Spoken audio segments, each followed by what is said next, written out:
Assalamualaikum warahmatullahi wabarakatuh. Perkenalkan kami dari kelompok 1 Birokrasi Pemerintahan dengan dosen pembimbingnya Ibu Novi Winarti, SPDMA. Di sini kami akan menjelaskan mengenai tema birokrasi demokrasi. Perkenalkan, nama saya Nia Angelina Ramadhani dengan NIM 2105010006. Assalamualaikum warahmatullahi wabarakatuh. Nama saya Manisah, NIM 180565201026. Nama saya Rafika, NIM 2105010002. Saya Erlin Kristinia Halawan, NIM 2105010001. Assalamualaikum warahmatullahi wabarakatuh. Saya J. Perjaya, NIM 2105010007. Perkenalkan, nama saya Heri Ilhamatria, NIM 2105010012. Assalamualaikum warahmatullahi wabarakatuh. Perkenalkan, nama saya Swanti, NIM 2105010010. Saya Raihan Sabrina dengan NIM 2105010005. Saya Rindi Wulansari, NIM 2105010013.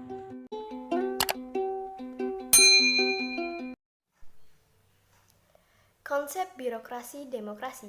Menurut P. Hummel, kata birokrasi berasal dari biro dan krotos, yaitu secara akronim berartikan kekuatan dan jabatan. Menurut Arif Arasman sendiri menyatakan bahwa birokrasi sebagai sebuah konsep yang memiliki sekurangnya 3 makna. Makna yang pertama yaitu adalah yang dianjurkan oleh Max Weber dan sering juga disebut sebagai model Weberian yang mengacu pada setiap organisasi masyarakat modern yang ditandai dengan sejumlah karakteristik ideal. Makna yang kedua mengandung arti birokrasi yang merujuk pada setiap organisasi ataupun institusi berskala besar yang distrukturkan oleh misi, fungsi, dan proses kerja yang kesemuanya memiliki dampak terhadap lingkungan internal dan eksternalnya.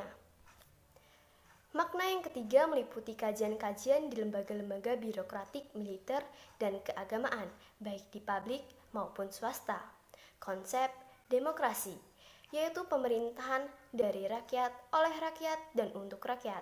Menurut Charles Tilly, sekurangnya mengidentifikasi ada 4 pengertian, yaitu yang pertama, konstitusional, yang kedua, substantif, yang ketiga, prosedural, yang keempat, orientasi proses.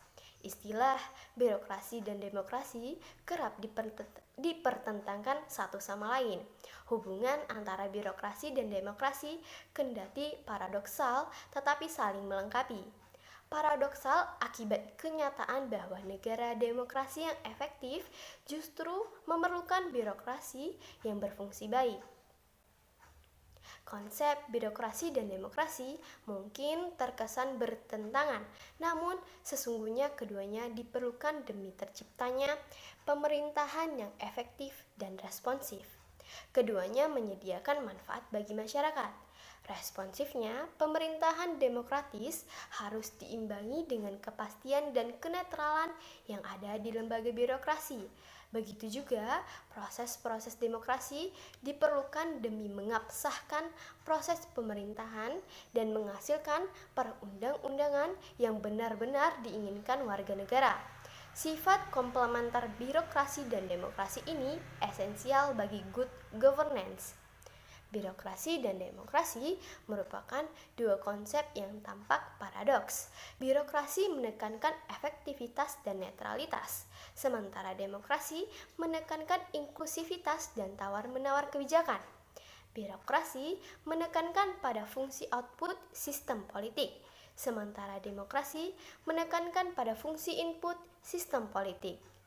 Hubungan birokrasi dan demokrasi sesungguhnya tidak dikotomis, melainkan simbiotik mutualistik. Demokrasi bertanggung jawab atas penjaringan kepentingan publik. Terkait dengan kemungkinan ini, ada 5 peran yang dapat diambil kalangan birokrat, yaitu sebagai the birokrat, sebagai the manager, sebagai the negotiator, sebagai the policy maker, dan sebagai the demokrat. Sehubungan dengan sinergitas seperti apa yang seharusnya ada antara konsep birokrasi dan demokrasi, Jawaban dapat diberikan berdasarkan skema kerja dari sistem politik. Baik, selanjutnya saya akan menjelaskan hasil penelitian terkait birokrasi demokrasi. Pertama, birokrasi dan demokrasi merupakan dua konsep yang tampak paradoks, saling bertentangan. Birokrasi menekankan efektivitas dan netralitas, sementara demokrasi menekankan inklusivitas dan tawar-menawar kebijakan. Birokrasi menekankan pada fungsi output sistem politik, sementara demokrasi menekankan pada fungsi input sistem politik.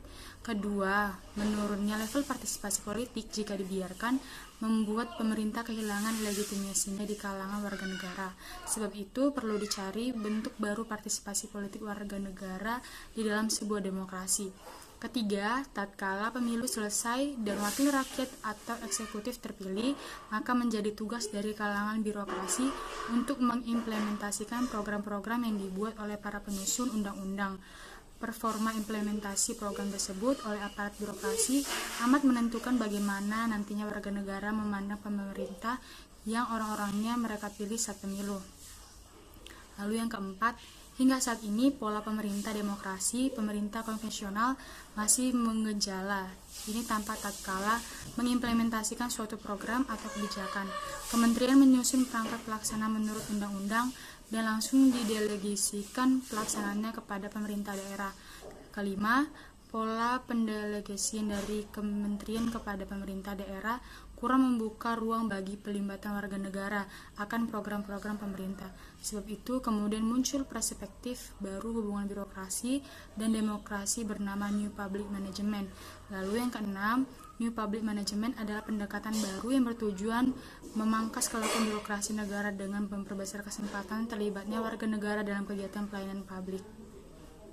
Selanjutnya, dinamika birokrasi demokrasi. Dalam sebuah negara, birokrasi diperlukan sebagai alat negara dalam penyelenggaraan negara dan melayani masyarakat. Negara tercipta atas kontrak sosial yang menghendaki terciptanya kesejahteraan bagi rakyatnya. Untuk melayani kepentingan rakyat inilah negara memerlukan sebuah unit pemerintahan atau yang dikenal dengan birokrasi. Dalam kehidupan berbagai negara bangsa di berbagai belahan dunia, birokrasi berkembang sebagai wahana utama dalam penyelenggaraan negara dalam berbagai bidang kehidupan bangsa dan dalam hubungan antar bangsa. Penyelenggaraan pemerintahan di setiap negara dalam menjalankan fungsinya melayani kepentingan masyarakat selalu berbeda tergantung pengaruh pengalaman sejarahnya serta kondisi sosial politik negara tersebut. Dalam perspektif sejarah bangsa, birokrasi di Indonesia adalah warisan kolonial yang syarat kepentingan kekuasaan, struktur, norma, nilai, dan regulasi birokrasinya yang demikian diwarnai dengan orientasi pemenuhan kepentingan penguasa daripada pemenuhan hak sipil warga negara. Dalam praktiknya, struktur dan proses yang dibangun merupakan instrumen untuk mengatur dan mengawasi perilaku masyarakat, bukan sebaliknya untuk mengatur pemerintahan dalam tugasnya memberikan pelayanan kepada masyarakat. 1. Birokrasi masa Orde Lama. Setelah memperoleh kemerdekaan, negara ini berusaha mencari format pemerintahan yang sangat cocok untuk kondisi saat itu. Berakhirnya masa pemerintahan kolonial membawa perubahan sosial politik yang sangat berarti bagi kelangsungan sistem birokrasi pemerintahan. Pada masa awal kemerdekaan, negara Indonesia mengalami perubahan bentuk negara, dan ini berimplikasi pada pengaturan aparatur negara atau birokrasi. Perubahan bentuk negara dari kesatuan menjadi federal berdasarkan konstitusi RIS melahirkan dilematis dalam cara pengaturan aparatur pemerintahan. Setidak-tidaknya, terdapat dua persoalan dilematis menyangkut birokrasi pada saat itu. Yang pertama, bagaimana cara menempatkan pegawai Republik Indonesia yang telah berjasa mempertahankan NKRI, tetapi relatif kurang memiliki keahlian dan pengalaman kerja yang memadai. Yang kedua, bagaimana menempatkan pegawai yang telah bekerja pada pemerintah Belanda yang memiliki keahlian, tetapi dianggap berkhianat atau tidak loyal terhadap NKRI. 2. Birokrasi masa Orde Baru. Pada masa tersebut terlihat jelas bahwa politisasi terhadap birokrasi seharusnya lebih berfungsi sebagai pelayanan masyarakat. Pada masa ini juga pemerintahan yang baik belum terlaksanakan. Contohnya dalam pelayanan dan pengurusan administrasi, masih berbelit dan memerlukan waktu yang sangat panjang. Pembangunan fisik juga sering terbengkalai atau lambat untuk perbaikan. Masih banyak KKN yang terjadi di lingkungan birokrasi, khususnya di bidang sektor pelayanan publik, yang dilaporkan oleh Indonesia Corruption Watch. Tidak dapat disangka lagi bahwa Orde Baru peran birokrasi politik sangat menonjol, dan di pihak lain partai politik dan parlemen itu lemah. Sistem pemerintahan yang sentralisis didukung penuh oleh sistem birokrasi yang menganut monoloyalitas Partai Golkar. Dan akhirnya Orde Baru ini hanya menjadi instrumen hegemonik berupa aparatur negara yang mendukung otoritarisme. Yang ketiga, ada birokrasi pada masa era reformasi. Publik mengharapkan bahwa terjadinya reformasi akan diikuti pula dengan perubahan besar pada desain kehidupan bermasyarakat, berbangsa, bahkan bernegara, baik yang menyangkut dimensi politik, sosial, ekonomi, maupun kultural. Namun, harapan terbentuknya kinerja birokrasi yang berorientasi pada pelanggan sebagaimana birokrasi di negara-negara maju tampaknya sulit untuk diwujudkan. Realitas empirik tersebut berlaku pula bagi birokrasi pemerintahan, di mana oleh para reformis pada negara-negara kurang lebih pada 10 dekade yang lalu. Persoalan birokrasi negara berkembang seperti merajalelanya korupsi, pengaruh kepentingan politik partisipan, sistem patron klien yang menjadi nama birokrasi sehingga pola perekrutan lebih banyak berdasarkan hubungan persobal daripada faktor kapabilitas, serta birokrasi pemerintahan yang digunakan oleh masyarakat sebagai tempat favorit untuk mencari lapangan pekerjaan merupakan sebagai fenomena birokrasi yang terdapat banyak di negara berkembang, contohnya di Indonesia. Baik, di sini saya melanjutkan penjelasan dari teman saya Rindi, yaitu saya melanjutkan tentang demokrasi. Perjalanan perkembangan demokrasi di Indonesia selama ini telah mengalami berbagai fase-fase, di mana dalam setiap periode terdapat dinamika dan juga problematika pencapaian demokrasi di Indonesia. Perubahan pola demokrasi terjadi mulai dari demokrasi terpimpin, demokrasi parlementer, sampai dengan demokrasi di era reformasi. Nah, dalam sejarah teori demokrasi terbagi menjadi dua fakta, yaitu fakta historis, itu fakta yang penting. Pertama, sebagian dan hampir semua orang di masa sekarang menganggap dirinya sebagai demokrat. Namun, yang dilakukan oleh atau perbuat oleh rezim yang satu dengan yang lainnya sering berbeda. Kemudian yang kedua, banyaknya negara yang menganut ide demokrasi. Lembaga politiknya menyatakan adanya kerawanan dan juga kerapuhan tatanan demokrasi. Perkembangan demokrasi di Indonesia terdapat dua tahap, yakni tahap sebelum ataupun tahap pra-kemerdekaan dan tahapan sesudah atau pasca kemerdekaan. Perkembangan demokrasi di Indonesia sesudah kemerdekaan mengalami sistem ketidakstabilan dari masa kemerdekaan sampai dengan sekarang atau saat ini. Permasalahan inti yang dihadapi adalah bagaimana demokrasi itu membentuk jati dirinya. Terima kasih. Dalam berbagai sisi negatif kehidupan berbangsa dan bernegara. Sebagai tatanan kehidupan, pokok tatanan kehidupan demokratis secara empiris terhubung dengan permasalahan pada kolerasi antar pemerintah dengan rakyat, atau sebaliknya, kolerasi antar rakyat dengan pemerintah dalam posisi seimbang dan saling melaksanakan pengawasan satu sama lain. 1. Demokrasi parlementer fase 1945 sampai 1959. Demokrasi di fase ini sering kita dengar dengan sebutan demokrasi parlementer.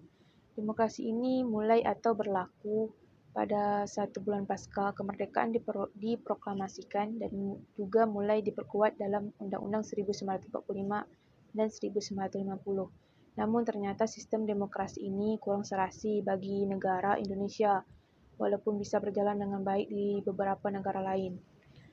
Yang kedua, demokrasi terpimpin fase 1959 sampai 1965.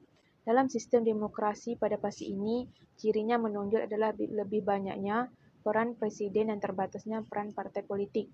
Dalam praktik pemerintahan, pada fase ini sudah banyak melakukan penyimpangan terhadap demokrasi. 4. Demokrasi Pancasila fase 1965 sampai 1994. Fase pemerintahan ini muncul sesudah berakhirnya G30 SPKI, landasan formil. Fase ini ialah Pancasila UUD 1945 dan ketetapan MPRS. Semangat motivasi yang menjadi dasar munculnya atau lahirnya fase ini yakni keinginan guna memperbaiki atau mengembalikan dan memurnikan penyelenggaraan pemerintahan yang didasarkan Pancasila dan Undang-Undang Dasar 1945 secara murni. 5. Demokrasi di era reformasi. Pelaksanaan demokrasi di era reformasi pada tahun 1998 sampai sekarang ditandai dengan lengsernya presiden terdahulu, Soeharto, yang menjabat sebagai presiden sekitar 32 tahun. Demokrasi Indonesia era reformasi memosisikan fondasi yang kuat bagi penyelenggaraan demokrasi Indonesia di masa selanjutnya.